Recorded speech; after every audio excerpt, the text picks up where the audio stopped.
জি। আজকে আমাদের সুনির্দিষ্ট প্রতিকার আইনের ৫ম ক্লাস। তো আমরা এখন পর্যন্ত সুনির্দিষ্ট প্রতিকার আইন থেকে যা পড়েছি কে বলতে পারবেন আপনাদের মধ্যে থেকে? কি পড়েছি?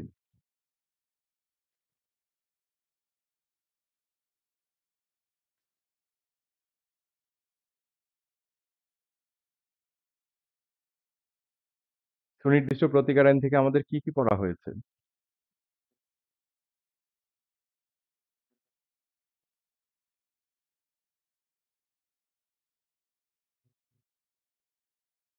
হ্যালো? শুনতে পাচ্ছেন কি আমাকে? জি স্যার। জি। কি পড়েছি সুনির্দিষ্ট প্রতিকার আইন থেকে এখন পর্যন্ত? সুনির্দিষ্ট প্রতিকার আইন থেকে স্যার ধারা ১ সংক্ষিপ্ত শিরোনাম, ধারা ৩ ব্যাখ্যা অনুচ্ছেদ, না। ওইভাবে ধারা বলা ৪ যাবে এ না। হচ্ছে বিস্তারিত না তাজুল ভাই।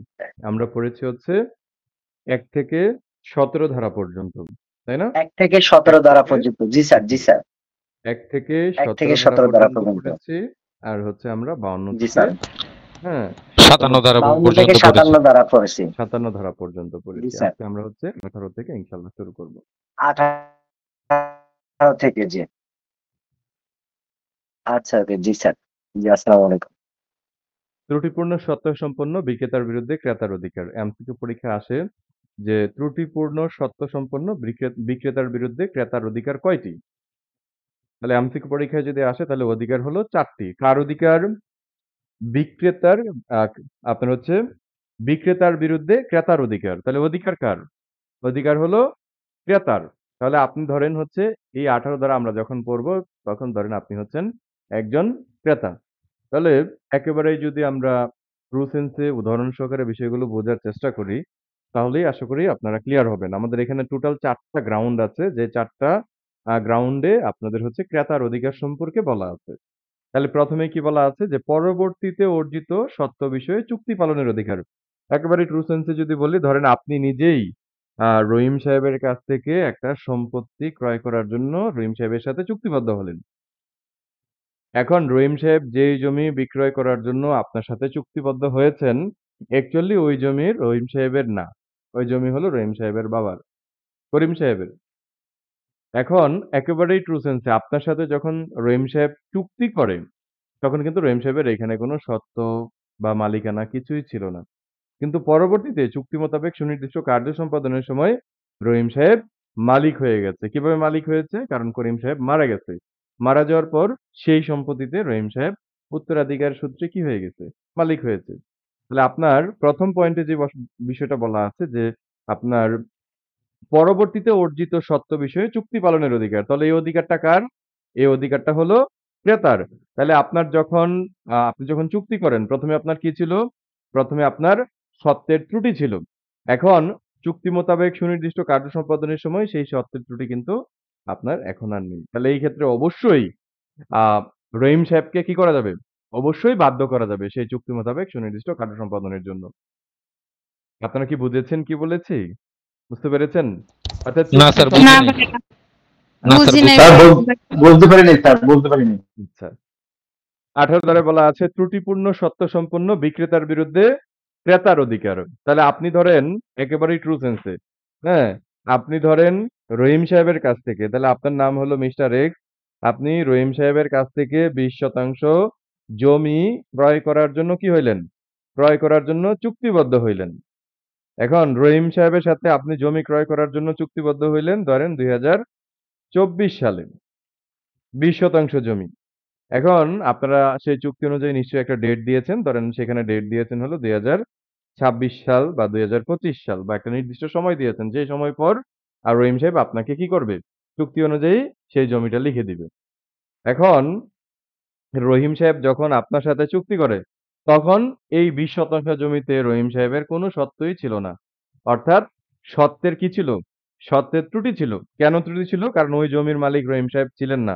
ছিলেন হলো রহিম সাহেবের পিতা করিম সাহেব। এখন করিম সাহেব মারা গেছে। করিম সাহেব মারা যাওয়ার পর পরবর্তীতে রহিম সাহেবের সেই সম্পত্তিতে কি হয়েছে? স্বত্ব অর্জিত হয়েছে। তাহলে এই ১ম পয়েন্টেই বলা আছে যে পরবর্তীতে অর্জিত স্বত্ব বিষয়ে চুক্তি পালনের অধিকার। এটা হলো কি? এটা হলো ক্রেতার অধিকার। তাহলে ১ম এ যখন চুক্তি করেছিল, এখানে চুক্তির মধ্যে কি ছিল? ত্রুটি ছিল। কিন্তু যেই ত্রুটিটা ছিল এটা কিন্তু এখন আর নেই। এটা কিন্তু কি হয়ে গেছে? আপনার ভায়োলেট হয়ে গেছে। তাহলে এরকম পরিস্থিতিতে পরবর্তীতে যদি সত্য অর্জিত হয় সেই বিষয়ে আদালত কি করবেন? চুক্তি পালনের আপনার হচ্ছে চুক্তির সুনির্দিষ্ট কার্য সম্পাদনের আদেশ দিবেন। এই পরিস্থিতিতে রহিম সাহেব আদালতে গিয়ে সাবমিশন রাখতে পারবে না যে, "মাননীয় আদালত, আমি যখন চুক্তি করেছিলাম তখন আমার কি ছিল? আমি বিক্রেতা ঠিক আছে। কিন্তু আমি যখন চুক্তি করেছিলাম তখন আমার সত্ত্বের ত্রুটি ছিল।" তখন আদালত জিজ্ঞাসা করবেন রহিম সাহেবকে যে, "তখন আপনার যখন চুক্তি করেন তখন আপনার সত্ত্বের ত্রুটি ছিল। Okay fine. এখন কি আপনার সত্ত্বের ত্রুটি আছে?" তখন রহিম সাহেব বলল যে, "না, এখন তো আমার কোনো সত্ত্বের ত্রুটি নেই।" তাহলে এখন যেহেতু সত্ত্বের ত্রুটি নেই, এই কারণে আদালত কি করবে? অবশ্যই চুক্তির সুনির্দিষ্ট কাজ সম্পাদনের আদেশ দিবে। তাহলে এটা কার অধিকার? এটা হলো ক্রেতার অধিকার। ক্লিয়ার হয়েছেন? জি স্যার, জি স্যার, ক্লিয়ার। ওকে, সেকেন্ডলি হলো রাজিনামা সংগ্রহের অধিকার। তাহলে রহিম সাহেব আপনার কাছে যখন জমিটা বিক্রয় করার জন্য চুক্তিবদ্ধ হয়েছে, তখন রহিম সাহেবের যে ভাই-বোন আছে, সেই ভাই-বোন আপনাকে কি করত? আপনার রাজিনামা যেটাকে অনুমতি দিত। এখন পরবর্তীতে চুক্তির সুনির্দিষ্ট কার্য সম্পাদনের সময় যেমন রহিম সাহেব তার ভাই-বোনের রাজিনামা নিতে পারতেন, ঠিক তেমন আপনি কি করতে পারবেন? আপনি চাইলে রহিম সাহেবের ভাই-বোনের কাছ থেকে রাজিনামা নিতে পারবেন। এটা কার অধিকার? এটা হলো আপনার অধিকার। এটা হলো ক্রেতার অধিকার। একেবারেই যদি ট্রু সেন্স এ বলি, আপনারা যে জমিটা থার্ড পয়েন্ট ক্রয় করার জন্য চুক্তিবদ্ধ হয়েছেন ২০% জমি। এখন এই ২০% জমি কার কাছ থেকে ক্রয় করার জন্য চুক্তিবদ্ধ হয়েছেন? রহিম সাহেবের কাছ থেকে। কিন্তু রহিম সাহেব সেই ২০% জমি ধরেন অন্য আরেকজন ব্যক্তি, তৃতীয় একজন ব্যক্তি করিম সাহেবের কাছে বন্ধক দিয়ে ৳২,০০,০০০ অলরেডি সে নিয়ে আসছে। তাহলে এই বন্ধক মুক্ত করে দেয়ার অধিকার, এটা কার অধিকার? এটা হলো ক্রেতার অধিকার। তাহলে এই বন্ধক মুক্ত কে করে দিবে? এই বন্ধক মুক্ত করে দিবে হচ্ছে বিক্রেতা। আর ক্রেতার অধিকার কি? ক্রেতার অধিকার হলো বন্ধক মুক্ত করার অধিকার। তাহলে বন্ধক মুক্ত করে দিবে কে? বন্ধক মুক্ত করে দিবে রহিম সাহেব অর্থাৎ বিক্রেতা। ফোর্থলি বলা আছে এখন সত্ত্বের স্যার, ত্রুটির কারণে আহ, জি, জি। স্যার বন্ধক মুক্তটা মানে এটা একটু স্যার একটু বুঝা দেন। বন্ধক মুক্তটা কি আমি কি টাকা দিয়ে বন্ধক মুক্ত করব নাকি ওনাদের সাথে যে ডিট হইছে আমার রহিম সাহেবের সাথে সেটা আমি ওই যার কাছে বন্ধক বুঝেননি। রাখছি তাকে সেটা। বন্ধকটাই কি সেটাই বুঝেননি। জি, আচ্ছা। বন্ধকটাই বুঝেননি। আচ্ছা, বন্ধকটা হলো ধরেন আপনার একটা জমি আছে। সেই জমি আপনি চাষবাস করেন। এখন ইমার্জেন্সি আপনার টাকার প্রয়োজন। এরকম হয়। অনেক কৃষকের কাছে কিন্তু ক্যাশ টাকা থাকে না। কিন্তু মানুষ বিপদে পড়ে যায় হঠাৎ করে, অসুস্থ হয়ে যায়। তখন ক্যাশ টাকার প্রয়োজন হয়। তখন ওই কৃষকের ধরেন ১০-১২ টা জমি আছে। সেই একটা জমি কি করে? একটা নির্দিষ্ট একটা অ্যামাউন্ট এ একজনের কাছে কি করে? যে ধরেন উনার কাছ থেকে হাওলাত নিল। কথার কথা। যে হাওলাতটা এরকম যে ওই জমিটা কি থাকবে উনার কাছে, উনার জিম্মায় থাকবে। যে আমার ১৫ টা জমি আছে, সেই ১৫ টা জমির মধ্যে একটা জমি অর্থাৎ উত্তরের যে ২০% জমি আছে, সেটা তোমার জিম্মায় থাকবে। যতদিন পর্যন্ত আমি তোমার এই টাকাটা ফেরত না দিচ্ছি, ততদিন তুমি কি করবা? তুমি এই জমিটা ভোগ দখল করবা। এই জিনিসটাকেই বলা হয় কি? বন্ধক। অনেকটা দোকানও বলতে পারেন বন্ধকের মতো। হ্যাঁ? এখন আপনি আপনার জমিটা অন্য আরেকজনের কাছে বন্ধক দিয়ে কিছু টাকা নিলেন। এখন আপনি হলেন কি? আপনি হলেন যেই সম্পত্তির মালিক। আর যেই ব্যক্তি ওই জমিতে বসবাস করতেছে সে হলো কি? সে হলো জাস্ট আপনার বন্ধক সূত্রে ওইখানকার দখলদার। এখন আপনি তো মালিক জমির। তাহলে আপনি মালিক, আপনি কি করতে পারবেন? তৃতীয় একজন ব্যক্তির কাছে জমি বন্ধক দিয়েছেন ঠিক আছে। কিন্তু সেটা কিন্তু বিক্রি করে ফেলতে পারবেন। তাহলে ধরেন তৃতীয় একজন ব্যক্তির কাছে বিক্রি করে ফেললেন। তাহলে এরকম পরিস্থিতিতে যেই ব্যক্তি আপনার কাছ থেকে সম্পত্তি ক্রয় করলো, সে কি ওই যে আপনি টাকা নিছেন, বন্ধক দিছেন, তার টাকা কি সে দিবে?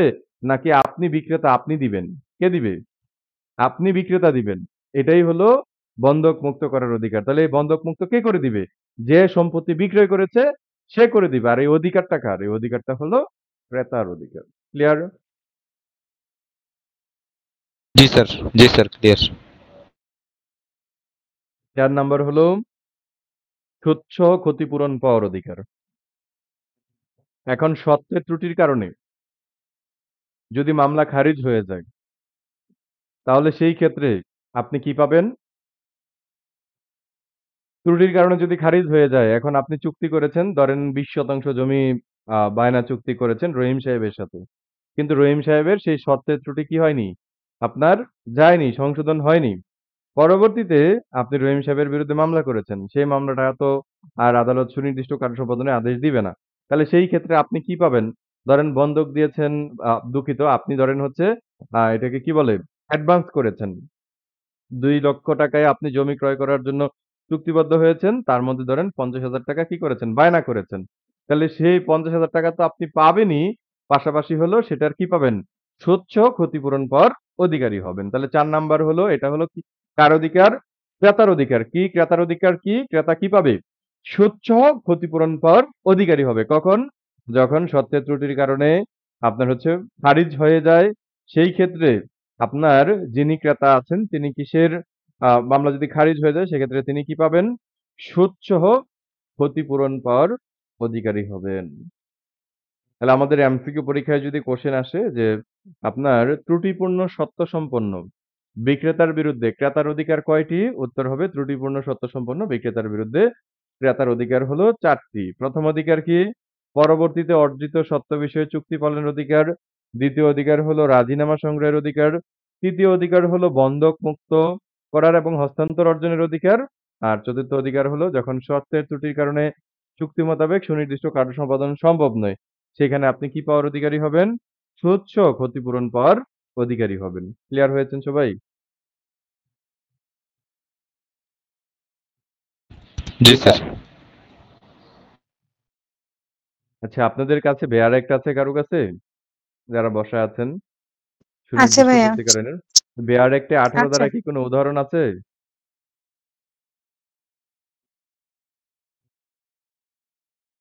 ৪ টা মানে উদাহরণ আছে। ৪ টা উদাহরণ আছে? উদাহরণ না, এগুলো হলো কি পয়েন্ট আছে, ৪ টা পয়েন্ট। উদাহরণ না, পয়েন্ট আছে ৪ টা, যে বা উদাহরণ নাই। উদাহরণ কিন্তু নাই। তাহলে যেই উদাহরণগুলো বলেছি এগুলো কিন্তু মাথায় রাখতে হবে। ওকে, ১৯ ধারায় বলা আছে স্যার আমার নির্দিষ্ট ক্ষেত্রে। জি, কোশ্চেন ছিল একটা।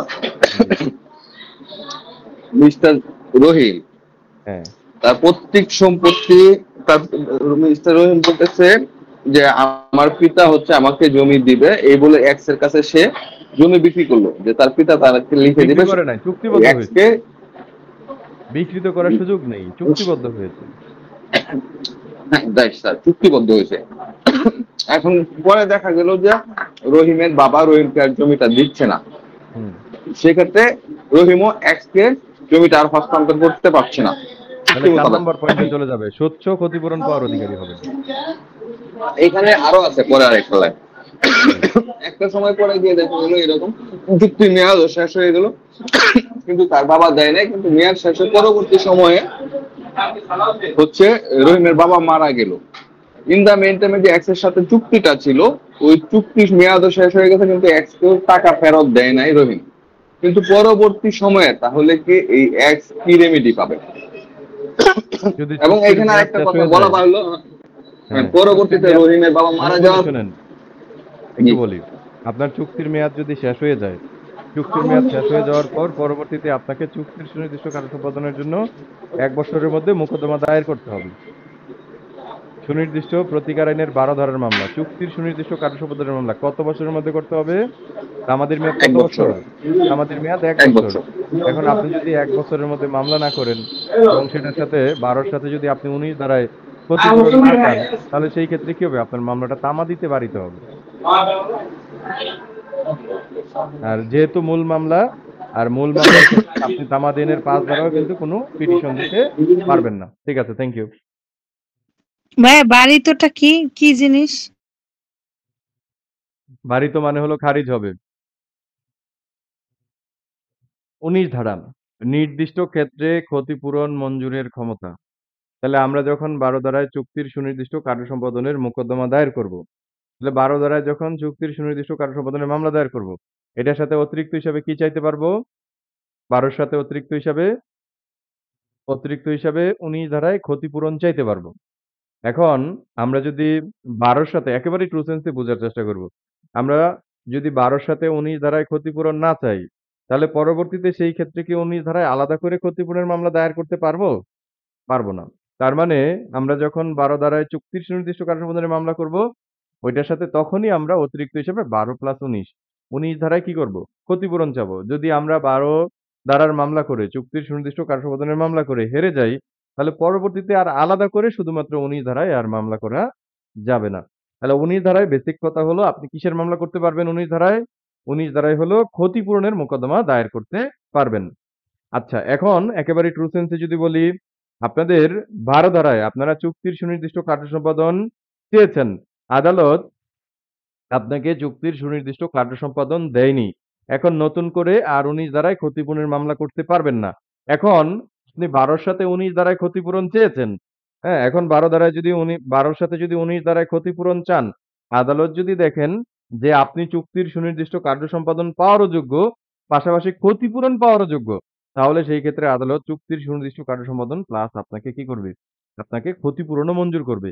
আর আদালত যদি দেখেন যে না আপনি চুক্তির সুনির্দিষ্ট কার্য সম্পাদন পাওয়ার যোগ্য না, শুধুমাত্র ক্ষতিপূরণ পাওয়ার যোগ্য, তাহলে সেই ক্ষেত্রে আদালত আপনাকে কি করবেন?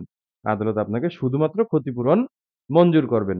২০ ধারায় দেখেন একটা সুন্দর কথা বলা আছে যে খেসারত পরিশোধ সুনির্দিষ্ট কার্য সম্পাদনে বাধা নয়।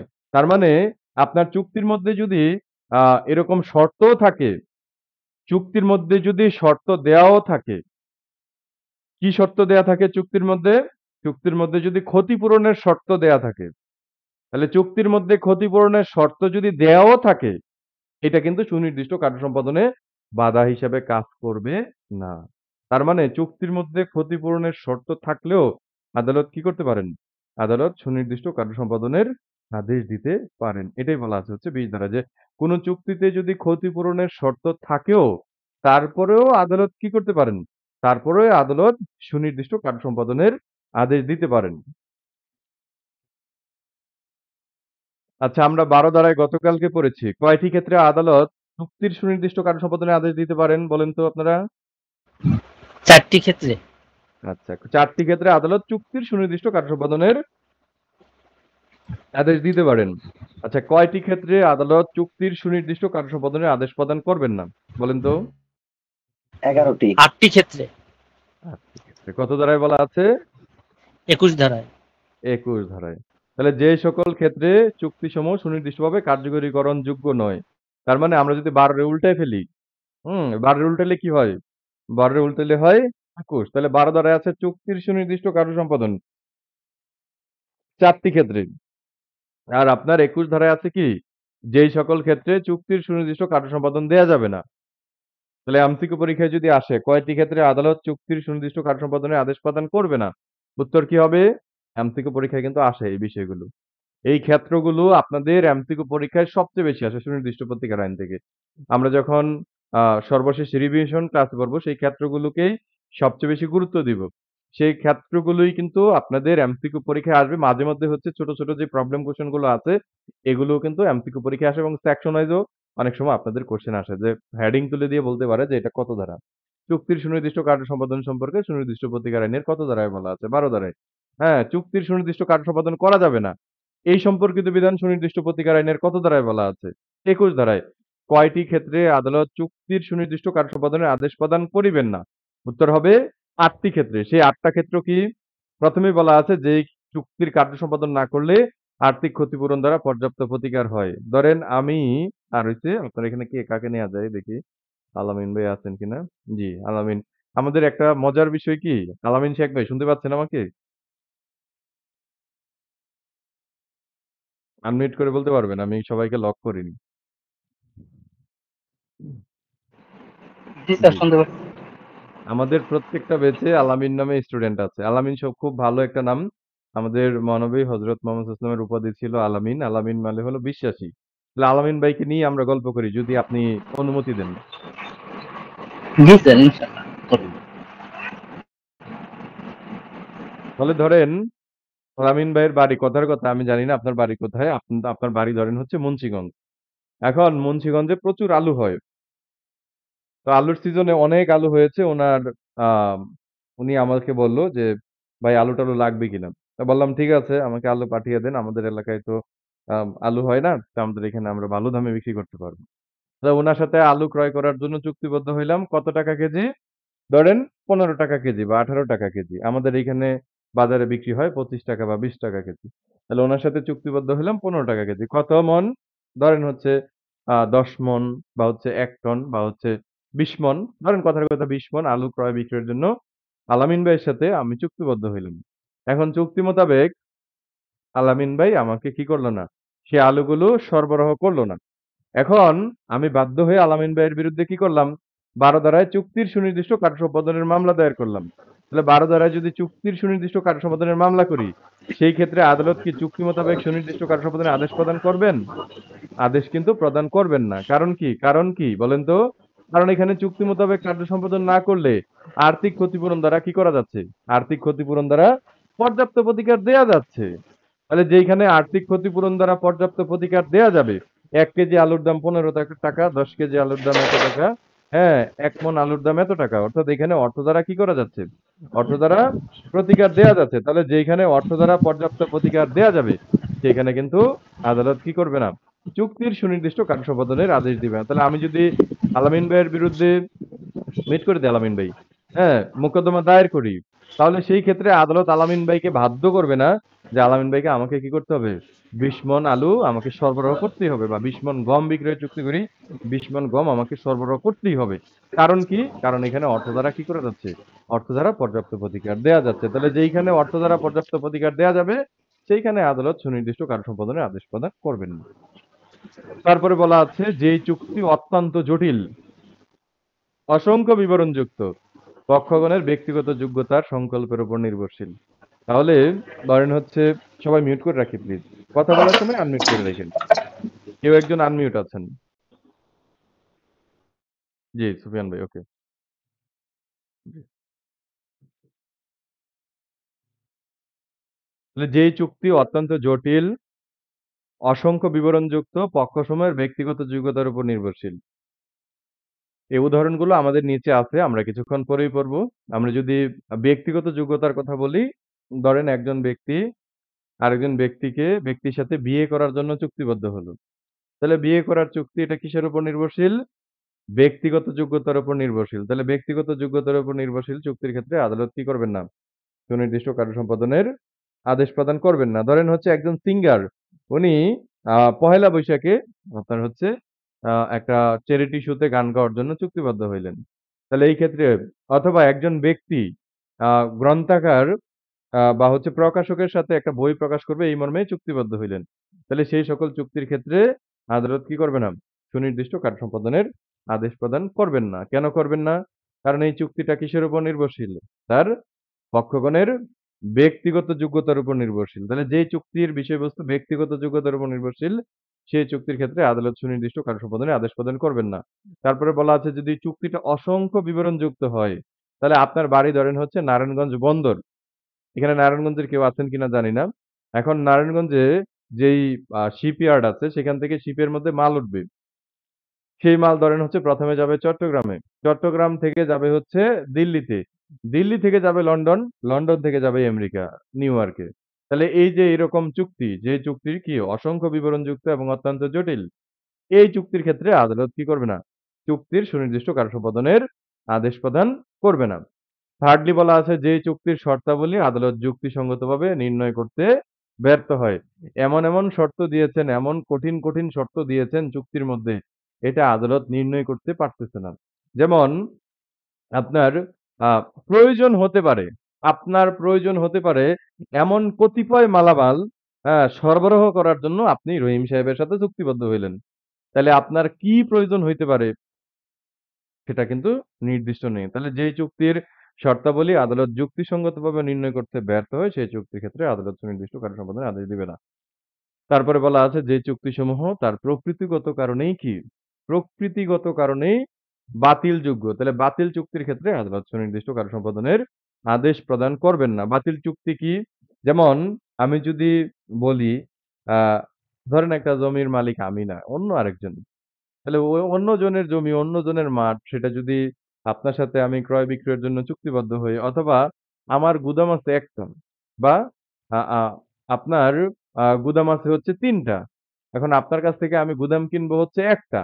কিন্তু আমি ইচ্ছাকৃতভাবে কি করছি? আপনার ৩ টা গুদামই আমার সেই চুক্তির মধ্যে আমি যুক্ত করে দিয়েছি। তাহলে এই চুক্তিটা কি চুক্তি? এই চুক্তিটা হলো বাতিল চুক্তি। বাতিল চুক্তির ক্ষেত্রে আদালত সুনির্দিষ্ট কার্য সম্পাদনের আদেশ দিবে না। কারণ এখানে একটা জিনিস কাজ করতেছে, এটা হলো প্রতারণা। তারপরে ৫ নাম্বার হলো জিম্মাদার। এখন আপনি ইউরোপে যাবেন। এখন ইউরোপে যাওয়ার সময় আপনার যেই আসবাবপত্র আছে, সেগুলো আমাকে দেখাশোনার দায়িত্ব দিয়ে গেছেন। জাস্ট আমি কি করব? সেগুলো দেখাশোনা করে রাখবো। এখন আপনার সেই আ আসবাবপত্র বা হচ্ছে মোবাইল বা অন্য কিছু যেটার আমি দেখাশোনার দায়িত্বপ্রাপ্ত হয়েছি, অন্য কোনো দায়িত্বপ্রাপ্ত হইনি। এখন আমি হলাম জিম্মাদার। আমি যদি আমার ক্ষমতার বাইরে গিয়ে সেগুলো অন্য কারো কাছে বিক্রয় করার জন্য চুক্তি করি, আমি জিম্মাদার। আমি সেই আপনার আসবাবপত্র, মোবাইল, টাকা-পয়সা এগুলো আমি রহিম সাহেবের সাথে বিক্রয় করার জন্য চুক্তিবদ্ধ হইলাম। তাহলে এখানে জিম্মাদার কি করতেছে? জিম্মাদার তার ক্ষমতার বাইরে গিয়ে চুক্তি করতেছে। তাহলে জিম্মাদার তার ক্ষমতার বাইরে গিয়ে যদি চুক্তি করে, সেই চুক্তির ক্ষেত্রে আদালত কি করবে না? আদালত সুনির্দিষ্ট কার্য সম্পাদনের আদেশ প্রদান করবে না। তারপরে ৬ বলা আছে যে কোম্পানির ম্যানেজার। তাহলে কোম্পানির ম্যানেজার তার ক্ষমতার বাইরে গিয়ে যদি চুক্তি করে, তাহলে কোম্পানির ম্যানেজার কে? কোম্পানির ম্যানেজার ধরেন হচ্ছে রহিম সাহেব। উনি একটা কোম্পানির ব্রাঞ্চ ম্যানেজার। ধরেন ফার্নিচার কোম্পানি। এখন কোম্পানি থেকে একেবারেই ট্রু সেন্স এ বুঝবো। ধরেন মিস্টার রহিম সাহেব বা আপনি নিজেই একটা ফার্নিচার কোম্পানির ব্রাঞ্চ ম্যানেজার, মালিবাগ ব্রাঞ্চের। এখন কোম্পানি থেকে আপনাকে ক্ষমতা দেয়া হলো সর্বোচ্চ আপনি একটা প্রোডাক্টের উপর ১৫% পর্যন্ত ডিসকাউন্ট দিতে পারবেন। ১৫% পর্যন্ত গায়ের রেটের উপর ডিসকাউন্ট দিয়ে আপনি প্রোডাক্ট বিক্রি করতে পারবেন। এখন আপনি একটা কোম্পানির সাথে চুক্তিবদ্ধ হলেন। যেখান থেকে ৳২,০০,০০,০০০ র অর্ডার নেয়া হলো, ওইখানে আপনি তাদেরকে ২০% কি করলেন? ২০% ডিসকাউন্ট দিলেন। তাহলে ২০% যদি ডিসকাউন্ট দেন, তাহলে সেই আপনার ক্ষমতা কিন্তু কোম্পানি আপনাকে দেয়নি। কিন্তু আপনি কোম্পানির ম্যানেজার ২০% ডিসকাউন্টে প্রোডাক্ট বিক্রি করার জন্য চুক্তিবদ্ধ হইলেন। তাহলে সেই চুক্তির ক্ষেত্রে আদালত কি করবে না? আদালত সুনির্দিষ্ট কার্য সম্পাদনের আদেশ প্রদান করবেন না। সাথে বলা আছে যেই সকল চুক্তির কার্য ৩ বছরের অধিক সময় ধরে সম্পাদন করতে হয়। তাহলে ধরেন হচ্ছে রহিম এবং করিম তাদের একটা জমি আছে। সেই জমিটা আগামী ২০ বৎসর বা আগামী হচ্ছে ৩ বৎসরের অধিক সময় ধরেন ৪ বৎসর। আগামী ৪ বৎসর উনি বিভিন্ন পন্থায়, বিভিন্নভাবে চাষাবাদ করার জন্য কি হইলেন? চাষাবাদ করার জন্য চুক্তিবদ্ধ হইলেন। তাহলে যেই চুক্তির বিষয়বস্তু রহিম সাহেব এবং করিম সাহেব তাদের একটা জমি আছে। সেই জমিটা আপনার হচ্ছে ৩ বছরের অধিক সময় ধরে বিভিন্ন উপায়ে বিভিন্ন পন্থায় চাষাবাদ করার জন্য চুক্তিবদ্ধ হইলেন। সেই চুক্তির ক্ষেত্রে আদালত কি করবে না? সুনির্দিষ্ট কার্য সম্পাদনের আদেশ প্রদান করবেন না। তাহলে যেই চুক্তির কার্য ৩ বছরের অধিক সময় ধরে সম্পাদন করতে হয়, সেই চুক্তির ক্ষেত্রে আদালত সুনির্দিষ্ট কার্য সম্পাদনের আদেশ দিবে না। ৮ নম্বরে বলা আছে যে চুক্তির উল্লেখযোগ্য অংশ চুক্তির আগেই কি হয়ে গেছে? চুক্তির আগেই বিলুপ্ত হয়ে গেছে। তাহলে যেই চুক্তির উল্লেখযোগ্য অংশ চুক্তির আগেই বিলুপ্ত হয়ে গেছে, সেই চুক্তির ক্ষেত্রে আদালত সুনির্দিষ্ট কার্য সম্পাদনের আদেশ প্রদান করবেন না। একেবারেই যদি ট্রু সেন্স এ বলি, চুক্তির আগে কিভাবে বিলুপ্ত হয়? ধরেন হচ্ছে পদ্মাপাড়ে রহিম সাহেবের বাড়ি বা কুবের মাঝির বাড়ি। আমরা কুবের মাঝির গল্প বলেছিলাম গতকালকে। এখন কুবের মাঝির বাড়ি, জমি এগুলো আপনি ক্রয় করার জন্য কুবের মাঝির সাথে চুক্তিবদ্ধ হলেন। এখন কুবের মাঝির এমনিতেই তো ভাগ্য খারাপ। পরবর্তীতে যেদিন চুক্তিবদ্ধ হলেন তারপরে আপনার হচ্ছে একটা ঘূর্ণিঝড় আসলো, জলোচ্ছ্বাস আসলো। যে জলোচ্ছ্বাস এবং ঘূর্ণিঝড়ে কুবের মাঝির যে বাড়ি এবং জমি সবই হচ্ছে পদ্মায় নিয়ে চলে গেল। তাহলে অর্থাৎ চুক্তির উল্লেখযোগ্য অংশ চুক্তির আগেই কি হয়ে গেছে? বিলুপ্ত হয়ে গেছে। নাই, কিছুই নাই। এরকম চুক্তির ক্ষেত্রে আদালত কি করবে না? চুক্তি মোতাবেক সুনির্দিষ্ট কার্য সম্পাদনের আদেশ প্রদান করবেন না। আরেকটা বিষয় এটা যদিও আপনাদের এখানে নাই, এটা আ আপনার হচ্ছে ইয়াতে আছে আপনার হচ্ছে এটাকে বলে কন্ট্রাক্ট ল তে আছে, চুক্তি আইনে আছে। যে চুক্তিতে আরবিট্রেশন ক্লজ থাকে এটা আপনারা লিখিত পরীক্ষায় লিখতে পারেন কিন্তু এমসিকিউ তে এটা আপনাদের প্রয়োজন নেই। যে চুক্তিতে আরবিট্রেশন ক্লজ থাকে, আরবিট্রেশন ক্লজ মানে কি? আরবিট্রেশন ক্লজ মানে হলো চুক্তির মধ্যে কোনো ক্লজ দেয়া থাকে, অপশন দেয়া থাকে যে চুক্তি যদি ভঙ্গ হয় বা এই চুক্তি নিয়ে যদি কোনো ঝামেলা হয়, তাহলে আমরা কোনো কোর্টের দ্বারস্থ হব না। আমরা কোর্টে যাব না। আমরা কি করব? আমরা নিজেরা আপস মীমাংসার মাধ্যমে এই বিষয়ে সিদ্ধান্ত গ্রহণ করব। তাহলে চুক্তির মধ্যে এরকম আরবিট্রেশন ক্লজ দেয়া আছে যে আমরা কোর্টে যাব না। হ্যাঁ? আমরা সালিসির মাধ্যমে আপস মীমাংসার মাধ্যমে শেষ করব। তাহলে এরকম ক্লজ দেয়া থাকলে সেই চুক্তির ক্ষেত্রে আদালত সুনির্দিষ্ট কার্য সম্পাদনের আদেশ কিন্তু প্রদান করবেন না। তাহলে আমরা ভাইয়া ৭ উদাহরণগুলো নাম্বারটা ৭ আচ্ছা ৭ নাম্বারটা নাম্বারটা জি ৭ নাম্বারটা আমরা আবার রিপিট করব। এখনই রিপিট করব, পেয়ে যাবেন। আচ্ছা, উদাহরণগুলো দেখেন যে সরকারের শতকরা ৪ হারে ৳১,০০,০০০ ঋণপত্র বিক্রয় করতে চুক্তিবদ্ধ হয় এবং খ তা ক্রয় করতে চুক্তিবদ্ধ হয়, তাহলে শতকরা 4 টাকা হারে 1 লক্ষ টাকায় কয় টাকা হয়?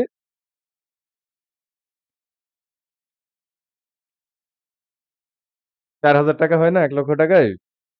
তাহলে এখানে কি করা যাচ্ছে?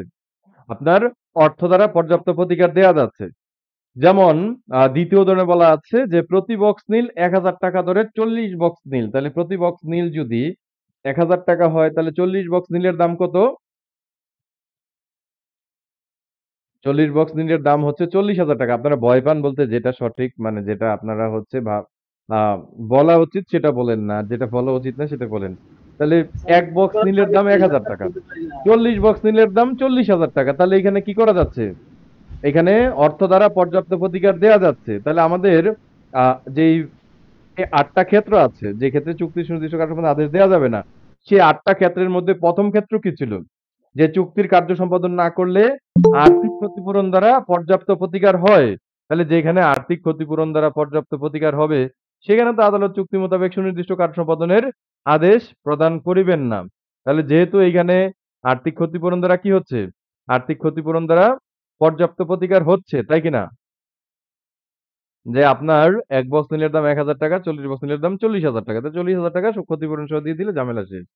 তারপরে বলা আছে কি ৩ নাম্বার উদাহরণ দেখেন যে ক, খ এর সাথে ব্যক্তিগত কাজ করতে চুক্তিবদ্ধ হয়। তাহলে আমাদের যে ৮ টা পয়েন্ট আছে সেই ৮ টা পয়েন্টের ২ নাম্বার পয়েন্টে কি ছিল? যা পক্ষগণের ব্যক্তিগত যোগ্যতার উপর নির্ভরশীল। তাহলে ব্যক্তিগত কাজ করার জন্য চুক্তিবদ্ধ হলে সেই ক্ষেত্রে কি আদালত চুক্তি মোতাবেক সুনির্দিষ্ট কার্য সম্পাদনের আদেশ প্রদান করবেন নাকি করবেন না? না না করবেন না। করবে না, করবেন করবেন না। না। তারপরে আপনি অফিসের বস। এখন একজনকে আপনি নিয়োগ করলেন। কিসের জন্য নিয়োগ করলেন? আ চুক্তি অথবা একজনের সাথে আপনি চুক্তিবদ্ধ হইলেন। কিসের জন্য চুক্তিবদ্ধ হইলেন? সে আপনার ব্যক্তিগত কাজ করে দিবে। তাহলে ব্যক্তিগত কাজ করার জন্য চুক্তিবদ্ধ হয়েছেন। এই ক্ষেত্রে কি আদালত সুনির্দিষ্ট কার্য সম্পাদনের আদেশ দিবে? সে যদি চুক্তি মোতাবেক কাজ না করে? না না। স্যার দিবে না। আদালত দিবে না। তারপরে হচ্ছে দিবে না। স্যার একজন স্যার একটুখানি স্যার একটা জিনিস যেমন হ্যাঁ, ওই যেটা বলেন ব্যক্তিগত কাজে নিয়োগ করতে চুক্তিবদ্ধ ধরেন অনেকে আছে না যে তার মালিক তার মানে একজন কোম্পানির মালিক তিনি তার ব্যক্তিগত একজন পিএস রাখলো, হ্যাঁ, হুম। মানে পার্সোনাল সেক্রেটারি রাখলো, এই ক্ষেত্রে কি এই আদালত এই সেম উদাহরণটা তো এরকমই না, উনার সাথে তো মানে কোনো সেম চুক্তি জিনিসটাই নাই। না? উনার সাথে তো কোনো চুক্তি নাই। উনাকে জাস্ট এমপ্লয়ি হিসেবে নিয়োগ দিল। আর যদি স্যার একটা মানে ধরলো যে একটা চুক্তি হিসাবে নিলাম না, না যে তুমি চুক্তি আমার হিসাবে কাছে দিলে ২ হবে না। বছর চুক্তি ২ হিসাবে বছর হলে আদালত থাকবা, ২ না, না বছরের বুঝতে মধ্যে তুমি পেরেছি। কোথাও ওই যাইতে পারবা না। চুক্তির কার্য সম্পাদনের আদেশ আদালত দিবে না। ওই চুক্তির ক্ষেত্রে আদালত সুনির্দিষ্ট কার্য সম্পাদনের আদেশ প্রদান করবেন না। জি স্যার বুঝতে পারছি স্যার।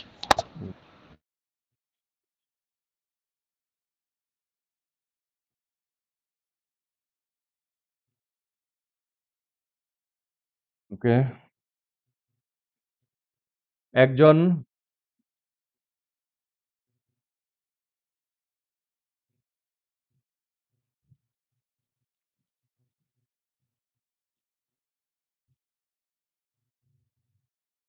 গ্রন্থাকার। জি, একটা মিনিট হ্যাঁ? একটা জিনিস শেয়ার দিতেছি তো। একটা মিনিট।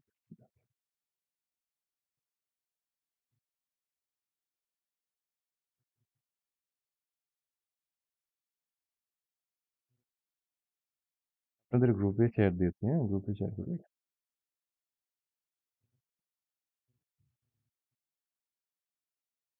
ওকে।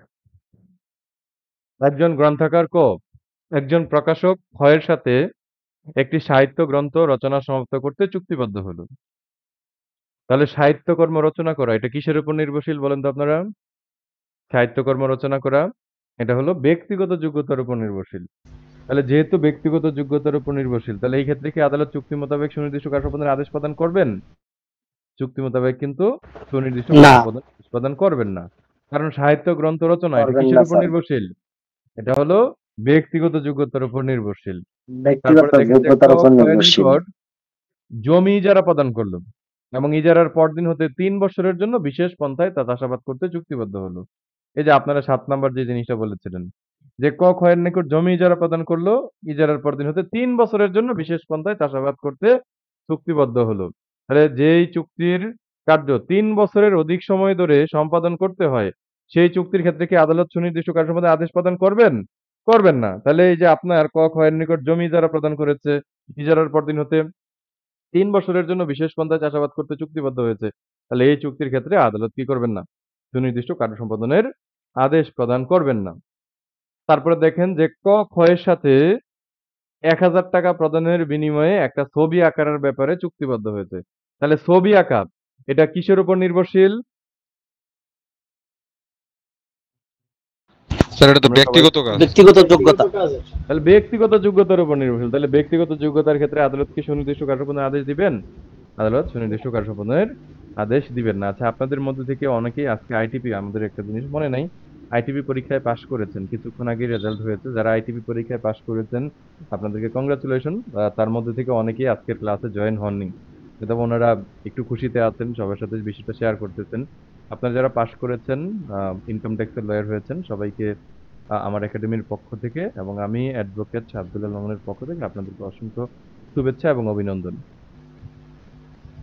একটা আর প্রশ্ন আরেকটু বলে দেই, আপনাদের প্রশ্নের উত্তর হয়তো পেয়ে যেতে পারেন। আপনারা যারা বার কাউন্সিলের পরীক্ষায় পাস করবেন অর্থাৎ অ্যাডভোকেট হবেন, আপনাদের ক্ষেত্রে সেই আইটিবি পরীক্ষায় অংশগ্রহণ করা লাগবে না। আপনারা সরাসরি ভাইবা দিয়ে জাস্ট আপনারা হচ্ছে কি করতে পারবেন, প্র্যাকটিস করতে পারবেন। ইনকাম ট্যাক্স বাড়ে। জি বলেন, প্রশ্নটা বলেন। এটাই জানার ছিল। জি, উত্তর আপনারা কি প্রশ্ন করতে পারেন সেটা এতটুকু আইডিয়া হয়ে গেছে। এটাই। আপনারা যারা অ্যাডভোকেট হয়ে যাবেন, যেমন আমি হচ্ছে ফুললি ক্রিমিনাল প্র্যাকটিস করি। আমি যদি চিন্তা করি যে আমি সিভিল করব কালকে থেকে, আমি সিভিল করতে পারবো, কোনো সমস্যা নেই। আমি যদি চিন্তা করি যে কালকে থেকে ইনকাম ট্যাক্স করব, তাহলে ইনকাম ট্যাক্স বার আছে আমাদের এখানে, সেই বারে গিয়ে একটা ফিস দিতে হয়। সেই ফিস দিয়ে এখানে একটা ফর্মাল একটা ভাইবা দিতে হয়, দিয়ে আমি হচ্ছে এখানে প্র্যাকটিস করতে পারি। স্যার বার কাউন্সিলকে পাশ করা লাগে না যদি ট্যাক্সের আইনজীবী হতে হয় না? না, ওইটা আমি বলি শুনেন, যারা অ্যাডভোকেট হয়ে যাবে, যারা বার কাউন্সিল থেকে সনদপ্রাপ্ত হবেন অ্যাডভোকেট, ওনাদের সেই পরীক্ষায় অংশগ্রহণ করা লাগবে না। আর যারা বার কাউন্সিলের পরীক্ষায় পাশ করতে পারবেন না, অর্থাৎ বার কাউন্সিলের পরীক্ষায় ফেল করবেন, সেই ক্ষেত্রে ওনারা ওই আইটিবি পরীক্ষায় পাশ করলে আপনারা ইনকাম ট্যাক্স প্র্যাকটিস করতে পারবেন। ক্লিয়ার? অর্থাৎ যারা বার কাউন্সিলের পরীক্ষায় পাশ করবেন, স্যার, ওনাদের কোনো ভাইভাটা কি- পরীক্ষায় দেওয়া লাগবে না। জি, স্যার বলেন। ভাইভাটা কি যে কোনো সময় দেওয়া যাবে না হ্যাঁ, আইটিপি এক্সাম আইটিবির ভাইবাটা ওনারা একটা নির্দিষ্ট টাইম দেয়। আর অ্যাডভোকেট হয়ে যাওয়ার পর ওটা হচ্ছে সংশ্লিষ্ট যেই আপনার হচ্ছে ট্যাক্স বার আছে, সেই ট্যাক্স বারের সাথে যোগাযোগ করলে ওনারাই আপনাকে বলে দিবে। আপনি ধরেন হচ্ছে কথার কথা, আলাদা স্যার, বার কাউন্সিল আর ট্যাক্স এটা দুইটাই আলাদা? জি দুইটা আলাদা আলাদা ভারী আছে। যারা অ্যাডভোকেট হবেন আপনারা, আপনাদের জন্য সব রাস্তা খোলা। আপনারা সিভিলও করতে পারবেন, আপনারা ক্রিমিনালও করতে পারবেন, আপনারা ইনকাম ট্যাক্সও করতে পারবেন, সব করতে পারবেন আপনারা, কোনো জায়গায় বাধা নেই। ক্লিয়ার? স্যার আমিও ফুললি ক্রিমিনাল প্র্যাকটিস করতেছি। ইনশাল্লাহ। এটা ভাইবা বোর্ডে বলা যাবে না, হ্যাঁ বাপ্পি ভাই? না, ভাইবা বোর্ডে যদি এটা বলি তাহলে তো আর ওনারা বলবে মানে অন্যরকম ভাবে মনে করবে। হ্যাঁ, ওইটা ভাইবা বোর্ডে বলা যাবে না। বলবেন যে আমার সিনিয়র ক্রিমিনাল সাইডে প্র্যাকটিস করেন, আমি ওনার সাথে জুনিয়রশিপ করি, এইভাবে বলবেন, গুছিয়ে কথা বলবেন। এখন আপনি যদি বলেন যে আমি প্র্যাকটিস করি, তো বলবে যে আপনি তাহলে কবে সনদ পেলেন? হ্যাঁ, ওই প্যাচ কিন্তু আর ভেঙে আসতে পারবেন না, কারণ ওইখানে যারা বসবে ওনারাও একদিন আপনার মতো লয়ার ছিল। যাই হোক, এবং শিক্ষানবিশ্ব ছিল। ক খ এর সাথে চুক্তিবদ্ধ হয় ৳১,০০০ প্রদানের বিনিময়ে কি করবে? একটি ছবি আঁকবে। এই ছবি যেহেতু আঁকবে, তাহলে এই ছবি আঁকা কিসের উপর নির্ভরশীল? ব্যক্তিগত যোগ্যতার উপর নির্ভরশীল। এই চুক্তির ক্ষেত্রে আদালত সুনির্দিষ্ট কার্য আপনার আদেশ প্রদান করিবেন না। তারপরে উদাহরণ দেখেন যে ক খ এর সাথে খ এর প্রয়োজন হতে পারে এমন কতিপয় ধরনের প্রয়োজনীয় মাল সরবরাহ করতে চুক্তিবদ্ধ হয়। তাহলে কি প্রয়োজন হতে পারে সেটা কিন্তু বলা নাই। তার মানে কি, চুক্তির শর্তাবলী আদালত যুক্তিসঙ্গতভাবে 3 নম্বর পয়েন্টে, যে চুক্তির শর্তাবলী আদালত যুক্তিসঙ্গতভাবে নির্ণয় করতে ব্যর্থ হচ্ছে। কেন ব্যর্থ হচ্ছে? কারণ আপনার কি প্রয়োজন হতে পারে সেটা কি আদালত জানে? তো জানে না। তাহলে এরকম পরিস্থিতিতে আদালত কি করবেন না? চুক্তি মোতাবেক সুনির্দিষ্ট কার্য সম্পাদনের আদেশ প্রদান করবেন না। তারপরে দেখেন বলা আছে ক খ কে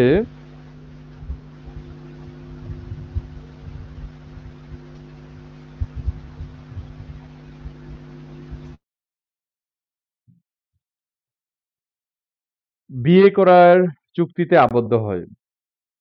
তাহলে বিয়ে করার চুক্তি কিসের উপর নির্ভরশীল? ব্যক্তিগত যোগ্যতার উপর নির্ভরশীল। তাহলে এই চুক্তির ক্ষেত্রে আদালত কি করবে না? সুনির্দিষ্ট কার্য সম্পাদনের আদেশ প্রদান করবেন না।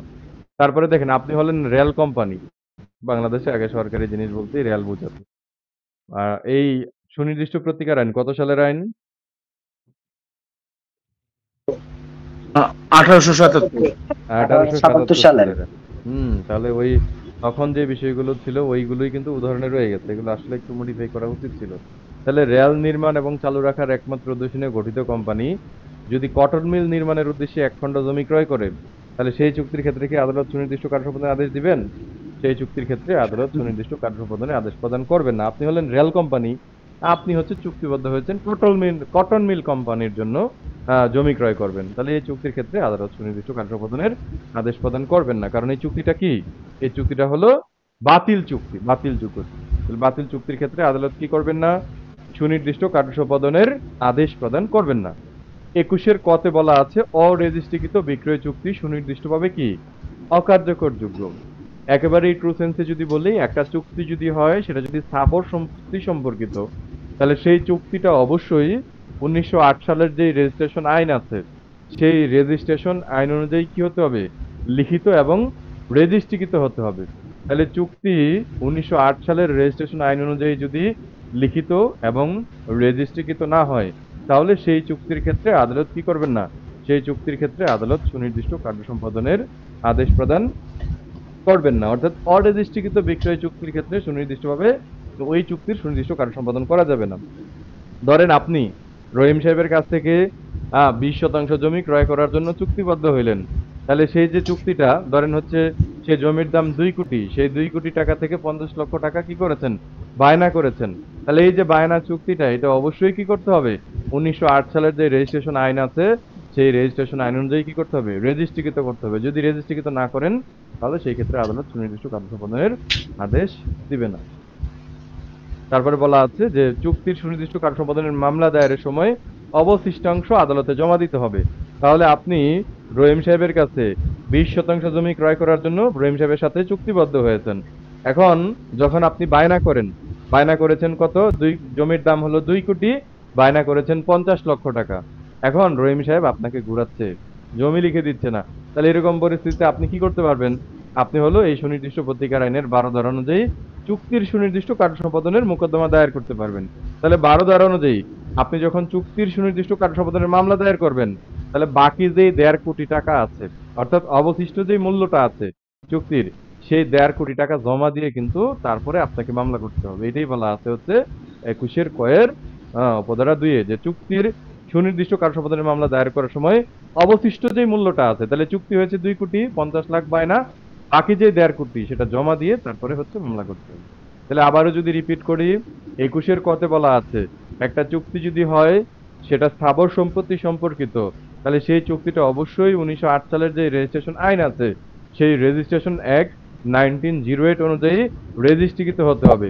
এখন চুক্তি হয়েছে, সেই চুক্তিটা যদি রেজিস্ট্রিকৃত না হয় তাহলে সেই চুক্তির ক্ষেত্রে আদালত সুনির্দিষ্ট কার্য সম্পাদনের আদেশ প্রদান করিবেন না। দ্বিতীয় পয়েন্টে বলা আছে সুনির্দিষ্ট কার্য সম্পাদনের মামলা দায়েরের সময় আপনাকে কি করতে হবে? মূল্যের অবশিষ্টাংশ আদালতে জমা দিতে হবে। অর্থাৎ অবশিষ্ট যে চুক্তি মূল্যটা আছে, আমাদের 2 কোটি টাকা ছিল জমির মূল্য, বাকি যে 1.5 কোটি টাকা আছে সেটা কি করতে হবে? সেটা জমা দিতে হবে। স্যার একটু প্রশ্ন করতে পারবো? জি জি স্যার, ওই যে ওইটা নিয়ে প্রশ্নটা করবো যে 1.5 কোটি টাকা যে মানে অবশিষ্ট অংশ যেটা আদালতে জমা দিতে হবে, মানে আমি জমিটা কিনতে চাচ্ছি ওনার কাছ থেকে, তো এখন আমি যখন মানে ওই টাকাটা মানে আমি ওনার কাছ থেকে জমিটা কিনতে চাই, এখন টাকাটা কি আমি আদালত জমা দিয়ে তারপরে ওই ওনার বিরুদ্ধে মামলা মামলা করতে করতে হবে। হবে? জি, আপনি হলেন ক্রেতা, আপনি বিক্রেতার হ্যাঁ, বিরুদ্ধে মামলা করবেন, আপনাকে বাকি টাকা জমা দিয়ে মামলা দায়ের করতে হবে। বুঝতে পেরেছি, ঠিক আছে। Thank you. 22 ধারা সুনির্দিষ্ট কার্য সম্পাদনের ডিক্রি প্রদান। সুনির্দিষ্ট কার্য সম্পাদনের ডিক্রি প্রদান আদালতের কি ধরনের ক্ষমতা, এটা কিন্তু ভালো করে বোঝার আছে 22 ধারাটা। মুখস্থ করে এই সুনির্দিষ্ট প্রতিকার আইন আপনারা কিন্তু মনে রাখতে পারবেন না যদি গল্পের আকারে মনে না রাখেন। আপনাদের অনেকগুলোই সেকশন আছে যে সেকশনগুলোতে উদাহরণ নেই।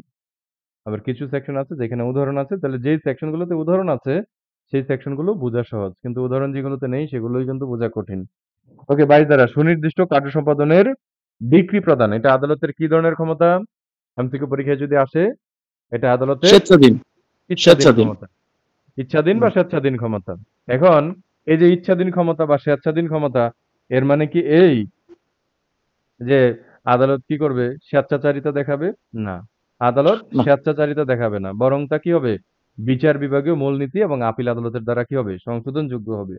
তাহলে এই যে সুনির্দিষ্ট কার্য সম্পাদনের ডিক্রি প্রদান, সুনির্দিষ্ট কার্য সম্পাদনের মামলা দায়ের করেছেন। আদালত আপনার পক্ষে ডিক্রি প্রদান করবে কি করবে না? এটা আদালতের কি ধরনের ক্ষমতা? ইচ্ছাধীন ক্ষমতা। এখন এই 22 ধারায় বলা আছে ২টি ক্ষেত্রে আদালত কি করতে পারেন? ২টি ক্ষেত্রে আদালত সুনির্দিষ্ট কার্য সম্পাদনের ডিক্রি প্রদান না করার ব্যাপারে ইচ্ছাধীন ক্ষমতা প্রয়োগ করতে পারেন।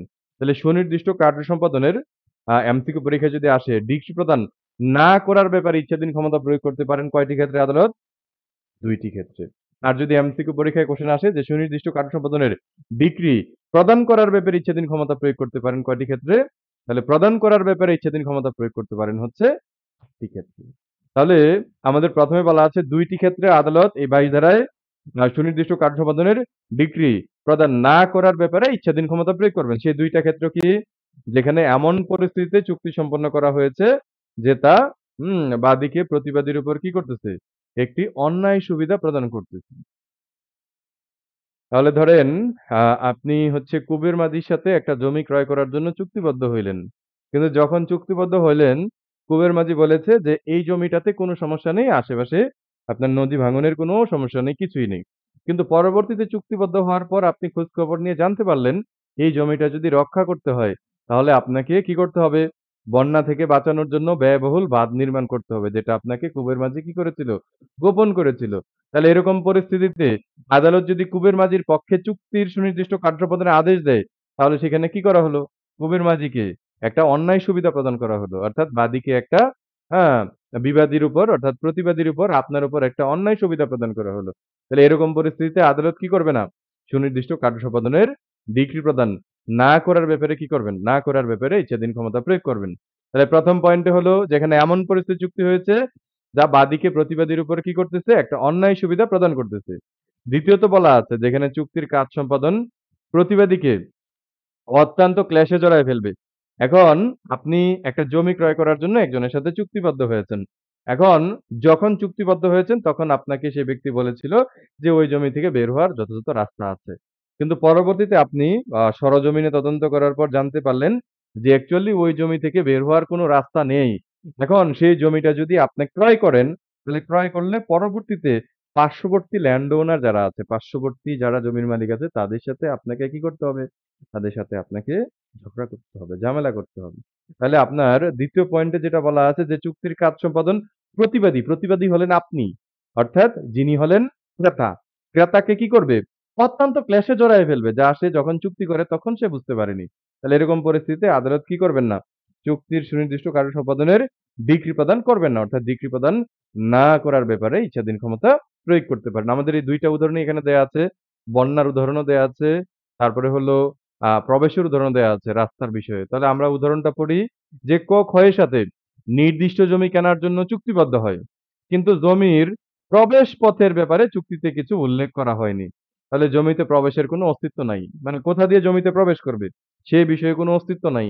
তাহলে এরকম পরিস্থিতিতে সেই চুক্তি যদি সুনির্দিষ্ট কার্য সম্পাদনের আদেশ আদালত দেন, তাহলে সেক্ষেত্রে আপনি হলেন ক্রেতা। আপনাকে কি করতে হবে? পার্শ্ববর্তী ল্যান্ডওনারের সাথে ঝগড়া করতে হবে। অর্থাৎ আপনাকে অত্যন্ত ক্লেশে জড়ায় ফেলবে। এরকম পরিস্থিতিতে আদালত কি করবেন না?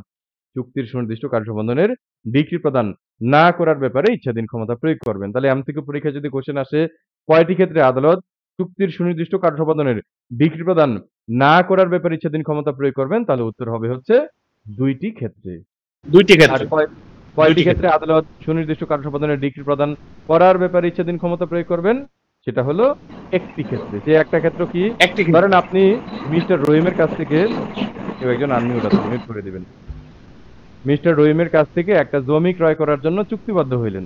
এখন চুক্তিবদ্ধ হওয়ার পর পরবর্তীতে নিশীথ ভাইয়া একটু মিউট করে দিবেন। পরবর্তীতে সেই জমিতে আপনি যখন আ আপনি যখন চুক্তিবদ্ধ হইলেন, চুক্তিবদ্ধ হওয়ার সেই জমিতে আপনি প্রবেশ করলেন। প্রবেশ করে সেই জমির মধ্যে ধরেন কি ছিল? আপনি যেই জমিটা ক্রয় করার জন্য চুক্তিবদ্ধ হয়েছেন সেটা একটা ডুবা ছিল। এখন আপনি ডুবা ক্রয় করার জন্য চুক্তিবদ্ধ হয়ে সেই ডুবায় আপনি ৳১০,০০,০০০ মাটি বা বালি দিয়ে সেই ডুবা আপনি বৃত্ত ভরাট করেছেন। সেই ডুবা আপনি ভরাট করেছেন। এখন ভরাট করার পর পরবর্তীতে যিনি হচ্ছেন বিক্রেতা তিনি বলতেছে আপনাকে জমি লিখে দিবে না। তাহলে রেজিস্ট্রি করিয়া দিবে না। তাহলে এরকম পরিস্থিতিতে আপনি যখন মামলা করবেন তখন আদালত কি করবেন? অবশ্যই চুক্তির সুনির্দিষ্ট কার্য সম্পাদনের আদেশ প্রদান করবেন। কেন আদেশ প্রদান করবেন? কারণ এখানে বলা আছে যে এখানে বাদী সুনির্দিষ্ট কার্য সম্পাদনের চুক্তির উল্লেখযোগ্য কাজ সম্পন্ন করেছে এবং চুক্তির ফলে অলরেডি সে ক্ষতিগ্রস্ত হয়ে গেছে। অর্থাৎ সে ওই জমিতে অলরেডি সে ইনফ্রাস্ট্রাকচার করেছে বা হচ্ছে ওই চুক্তি করার পর সে অলরেডি লুজার হয়ে গেছে, অলরেডি ক্ষতিগ্রস্ত হয়ে গেছে। তাহলে আপনি অলরেডি কি হয়েছেন? ওই জমিতে আপনি যেহেতু এখানে আপনি আ আ বালি ভরাট করেছেন তার মানে এখন আপনি লুজার আপনার পক্ষে যদি চুক্তি সুনির্দিষ্ট কার্য সম্পাদনের আদেশ না দেয়। তাহলে এরকম পরিস্থিতিতে আদালত অবশ্যই কি করবেন? হ্যাঁ, অবশ্যই চুক্তির সুনির্দিষ্ট কার্য সম্পাদনের আদেশ প্রদান করার ব্যাপারে ইচ্ছাধীন ক্ষমতা প্রয়োগ করবেন। আশা করি সবাই ক্লিয়ার হয়েছেন। Thank you very much. কারো কোনো কোয়েশ্চেন আছে কি?